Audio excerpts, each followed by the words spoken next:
Mendadak dilamar pria tampan. Part 6. Menerima perjodohan. Malam ini seperti biasa, keluargaku makan bersama di meja makan. Sambil menyantap menu yang disuguhkan asisten rumah tangga, aku kembali mengingat kata lamaran yang Mas Arfan ucapkan. Kenapa pemuda itu tampak yakin kalau aku yang akan menjadi pendamping hidupnya kelak? Di samping itu, mamanya juga bersikap seolah-olah aku pasti tinggal di rumah mereka nanti. Kenapa saat aku telah menyerahkan hati dan perasaanku kepada Kak Dilan, justru Mas Arfan tiba-tiba muncul? Jika memang benar ia ingin melanjutkan hubungan pertemanan masa kecil kami ke jenjang yang lebih serius, harusnya ia hadir lebih awal, bukan sekarang. Aku merasa semuanya sudah terlambat. Aku akui, kalau dulu, hati dan pikiranku tidak ingin lagi mengingat Mas Arfan setelah kejadian waktu itu. Namun, jika ia menemuiku lebih cepat dan bukan sekarang, mungkin aku akan berpikir untuk mempertimbangkan lamarannya. Aku tidak yakin langsung menolak niatnya. Ren, tadi ayah ketemu Om Mandala. Ayah membuyarkan lamunanku tentang Mas Arfan. Om Mandala? Kenapa nama itu tidak asing? Oh iya, Mandala nama belakang Mas Arfan, juga nama papanya. Maksud ayah, Om Mandala, papanya Mas Arfan. Aku ingin meyakinkan, apakah benar kalau yang ayah maksud adalah papanya Mas Arfan? Iya, ternyata kamu masih ingat. Bagus deh. Ayah senang kalau kamu masih ingat calon papa mertuamu. Apa? Calon papa mertua? Kenapa ayah berbicara seperti itu? Kok ayah ngomongnya gitu? Rena dan Mas Arfan hanya teman masa kecil ya, gak lebih. Itu menurut kamu. Tapi Om Mandala dan Arfan sudah lama melamar kamu pada ayah. Apa? Itu gak mungkin ya. Rena gak punya perasaan lebih untuk Mas Arfan. Aku mengatakan yang harus ayah ketahui. Kakak gimana sih? Cowok secakep Mas Arfan masih ditolak. Kakak kudu rajin-rajin cuci muka nih. Al tiba-tiba membuka suara. Apaan sih? Anak kecil gak usah ikut campur urusan orang dewasa. Aku meruncingkan mulut di depan Al. Disambar orang baru tahu rasa. Pasti kakak nyesal. Aku tidak merespon ucapan Al. Lusa nanti, keluarga Arfan mau kesini sayang.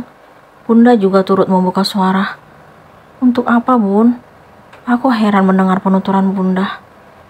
Ya, untuk bahas pernikahan kamu dan Arfan. Tidak, pernikahan. Bagaimana mungkin orang tuaku tiba-tiba akan menikahkan aku dengan pemuda yang tidak aku cintai, bahkan baru bertemu lagi setelah belasan tahun tidak ada kabar. Rena gak mau, Bun. Rena masih kuliah. Rena belum berpikir untuk nikah. Aku pun menolak pernikahan yang Bunda sampaikan tadi. Aku sangat kecewa karena tanpa sepengetahuanku, ayah dan Bunda berniat untuk menikahkan putri semata wayangnya ini dengan pemuda yang tidak terpikirkan sama sekali. Akhirnya, aku pun memilih menghentikan makan malam, lalu beranjak dari meja makan menuju kamar. Aku segera menghempaskan tubuh ke tempat tidur empuk yang selalu setia menemani istirahatku. Aku meraih ponsel yang terletak di nakas lalu membukanya. Ternyata ada beberapa panggilan tidak terjawab dan satu pesan masuk. Aku pun membuka pesan yang ternyata pengirimnya sama dengan yang kemarin. Aku yakin itu Mas Arfan. Jangan lupa pakai jepitan kuning yang pernah kamu terima dari seseorang saat kamu masih SMP.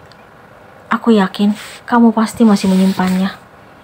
Lusa nanti, aku akan melamarmu bersama calon mertuamu. What? Jepitan kuning waktu SMP? Kenapa Mas Arfan tahu kalau aku pernah menerima benda itu dari seseorang? Itu tidak mungkin dari dirinya karena saat itu keluarganya tinggal di Palembang. Kenapa ia seolah-olah memberikan teka-teki kepadaku? Hari ini, keluarga Mas Arfan berkunjung ke rumahku. Terus terang, Aku sangat bahagia karena kakek dan neneknya juga turut ikut. Aku langsung menghampiri kedua orang tua tersebut, lalu mencium punggung tangan dan memeluk mereka secara bergantian. Jarak rumah kakek dan nenek Mas Arfan tidak jauh dari rumahku, hanya selisih 6 rumah. Sejak dulu, mereka sangat baik terhadapku. Aku sudah menganggap mereka seperti keluarga sendiri, karena kakek dan nenek dari pihak ayah dan bunda telah berpulang. Aku sering berkunjung ke rumah kakek dan nenek Mas Arfan. Bahkan, bunda tidak jarang memintaku mengantarkan camilan buatan beliau untuk kedua orang tua tersebut. Ayah dan bunda juga selalu mengingatkan agar aku bersikap baik terhadap mereka. Masih ingat nggak Mbak waktu Rena bayi? Tanya bunda kepada Tante Cindy. Pasti ingat banget dong Mir. Tante Cindy memberikan balasan. Kedua wanita itu duduk bersebelahan. Ingat waktu Bu Yuli menyelamatin Rena? Bunda kembali bertanya. Apa? Neneknya Mas Arfan pernah menyelamatkan aku. Waktu Rena jatuh dari tempat tidur pas usia 1 bulan. Tante Cindy memberikan balasan. Ternyata aku pernah jatuh dari tempat tidur. Kenapa bunda tidak menceritakan kejadian itu kepadaku? Iya Mbak, benar-benar heran sih. Baru sebulan lahir, udah aktif banget sampai jatuh dari tempat tidur. Untung Bu Yuli lewat depan rumah dan beliau dengar tangisan Rena. Bunda tampak semangat melanjutkan ceritanya, sementara Mas Arfan melirik ke arahku sambil menunjukkan senyuman manisnya. Kenapa aku memujinya? Nenek Yuli pun akhirnya menceritakan kejadian saat aku masih bayi. Beliau mengaku langsung membuka pintu rumahku tanpa mengetuknya terlebih dahulu karena mendengar tangisan kencang bayi dari dalam. Beliau sangat yakin kalau pemilik suara itu adalah aku. Aku pun kembali memeluk wanita tua itu, lalu mengucapkan terima kasih. Setelah selesai menceritakan kisahku saat bayi, kedua keluarga mengganti topik pembicaraan tentang tujuan kedatangan mereka ke rumahku. Entah kenapa aku seolah-olah terhipnotis hingga menyetujui perjodohan dengan Mas Arfan. Terima kasih karena kamu akhirnya bersedia menikah denganku. Mas Arfan menghampiriku yang lebih memilih duduk di teras depan rumah ketika kedua keluarga masih asik berbincang. Sama-sama. Aku juga gak tahu kenapa mengiyakan keinginan dan rencana orang tua kita. Aku masih berpikir keras dengan jawaban yang kuberikan tadi. Allah yang telah membolak-balikkan hati kamu, Dek. Dia tahu kalau aku tulus mencintaimu dan ingin bahagiain kamu. What? Sekarang Mas Arfan memanggilku dengan sebutan Dek. Tetapi wajar sih, karena kenyataannya ia lebih tua dariku. Kita lihat aja nanti Mas, seperti apa jalan takdir ini menuntunku. Aku serahkan semuanya kepada Yang Kuasa.